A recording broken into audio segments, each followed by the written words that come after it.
ये कहानी रात को सोने से पहले घर में सबको सुनाई। सेवाराम और मोतीलाल दो घनिष्ठ मित्र थे। दोनों ही गली गली जाकर पीठ पर पोटली लाद कर कपड़े बेचने का काम करते थे। सर्दियों के दिन थे, वे गांव गांव जाकर कपड़े बेच रहे थे। तभी एक झोपड़ी के बाहर एक बुढ़िया जो कि ठंड से कांप रही थी, तो सेवाराम ने अपनी पोटली से एक कंबल निकालकर उस माई को दे दिया और कहा, माई तुम ठंड से कांप रही हो, यह कंबल ओढ़ लो। बूढ़ी माई कंबल लेकर बहुत खुश हुई और जल्दी जल्दी से उसने कंबल से अपने आप को ढक लिया और सेवाराम को खूब सारा आशीर्वाद दिया। तभी उसने सेवाराम को कहा, मेरे पास पैसे तो नहीं है, लेकिन रुको, मैं तुम्हें कुछ देती हूँ। वो अपनी झोपड़ी के अंदर गई। तभी उसके हाथ में एक बहुत ही सुंदर छोटी सी ठाकुर जी की प्रतिमा थी। वह सेवाराम को देते हुए बोली कि मेरे पास देने के लिए पैसे तो नहीं है, लेकिन ये ठाकुर जी हैं, इसको तुम अपनी दुकान पर लगाकर खूब सेवा करना, देखना तुम्हारी कितनी तरक्की होती है, ये मेरा आशीर्वाद है। मोतीराम बुढ़िया के पास आकर बोला, अरे ओ माता जी, क्यों बहाने बना रही हो? अगर पैसे नहीं है तो कोई बात नहीं, लेकिन हमें झूठी तसल्ली मत दो। हमारे पास तो कोई दुकान नहीं है, हम इसको कहां लगाएंगे? इसको तुम अपने पास ही रखो। लेकिन सेवाराम जो कि बहुत ही नेक दिल का था और ठाकुर जी को मानने वाला था, वह बोला, नहीं नहीं माता जी, अगर आप इतने प्यार से कह रही हो तो ये आप मुझे दे दो, पैसे की आप चिंता मत करो। सेवाराम ने जल्दी से अपने गले में पड़ी हुई परने में ठाकुर जी को लपेट लिया और उनको लेकर चल पड़ा। बुढ़िया दूर दूर तक उनको आशीर्वाद दे रही थी। हरि तुम्हारा ध्यान रखेंगे ठाकुर जी, तुम्हारा ध्यान रखेंगे। वह तब तक आशीर्वाद देती रही जब तक कि वह दोनों उनकी आंखों से ओलझन ना हो गए। ठाकुर जी का ऐसा ही चमत्कार हुआ। अब धीरे धीरे दोनों की कमाई ज्यादा होने लगी। अब उन्होंने एक साइकिल खरीद ली। अब साइकिल पर ठाकुर जी को आगे टोकरी में रखकर और पीछे पोटली रखकर गांव गांव कपड़े बेचने लगे। अब फिर उनको और ज्यादा कमाई होने लगी और उन्होंने एक दुकान किराए पर ले ली और वहां पर ठाकुर जी को बहुत ही सुंदर आसन पर विराजमान करके दुकान का मुहूर्त किया। धीरे धीरे दुकान इतनी चल पड़ी कि अब सेवाराम और मोतीलाल के पास शहर में बहुत ही बड़ी बड़ी कपड़े की दुकानें और कपड़े की मिलें हो गई।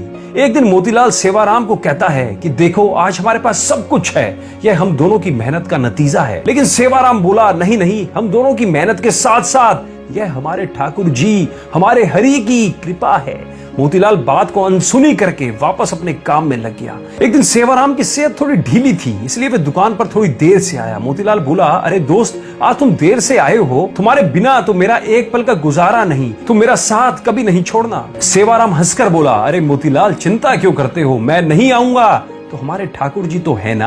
यह कहकर सेवाराम अपने काम में लग गया। पहले दोनों का घर दुकान के पास ही होता था, लेकिन अब दोनों ने अपना घर दुकान से काफी दूर ले लिया। अब दोनों ही महल नुमा घर में रहने लगे। दोनों ने अपने बच्चों को खूब पढ़ाया लिखाया। सेवाराम के दो लड़के थे, दोनों की शादी कर दी थी और मोतीलाल के एक लड़का और एक लड़की थी। मोतीलाल ने अभी एक लड़के की शादी की थी, अभी उसने अपनी लड़की की शादी करनी थी। सेहत ढीली होने के कारण सेवाराम अब दुकान पर थोड़े विलंब से आने लगा। तो एक दिन वह मोतीलाल से बोला, अब मेरी सेहत ठीक नहीं रहती, क्या मैं थोड़े विलंब से आ सकता हूं? मोतीलाल ने कहा, हाँ भैया, तुम विलंब से आ सकते हो, लेकिन आया जरूर करो, मेरा तुम्हारे बिना दिल नहीं लगता। फिर अचानक एक दिन सेवाराम 12 बजे के करीब दुकान पर आया, लेकिन आज उसके चेहरे पर अजीब सी चमक थी, चाल में एक अजीब सी मस्ती थी, चेहरे पर अजीब सी मुस्कान थी। वह आकर गद्दी पर बैठ गया।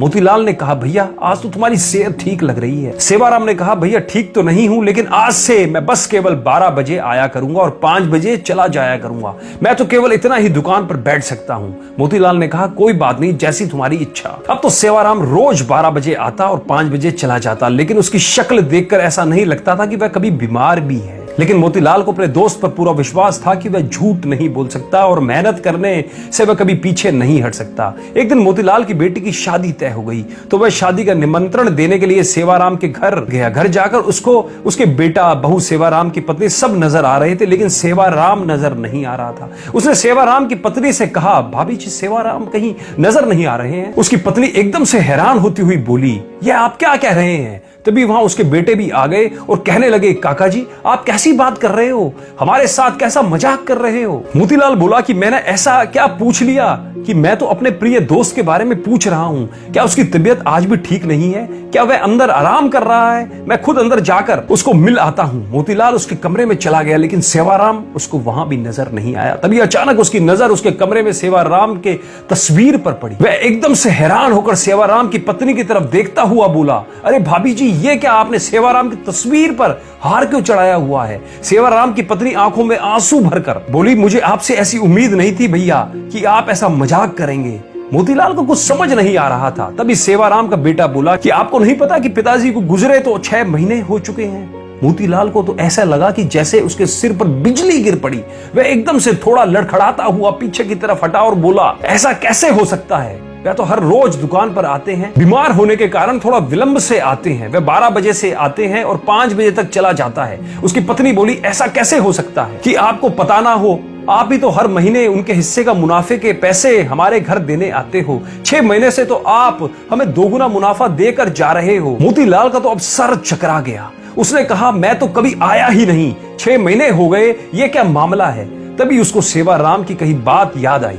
मैं नहीं रहूंगा तो मेरे हरि है ना, मेरे ठाकुर जी है ना, वहां आएंगे। मोतीलाल को जब ये बातें याद आई तो वह जोर जोर से रोने लगा और कहने लगा, हे ठाकुर जी, हे हरि, आप अपने भक्तों के शब्दों का कितना मान रखते हो, जो कि अपने विश्राम के समय मंदिर के पट 12 बजे बंद होते हैं और 5 बजे खुलते हैं। और आप अपने भक्तों के शब्दों का मान रखने के लिए कि मेरे हरि आएंगे, मेरे ठाकुर जी आएंगे, तो आप अपने आराम के समय मेरी दुकान पर आकर अपने भक्तों का काम करते थे।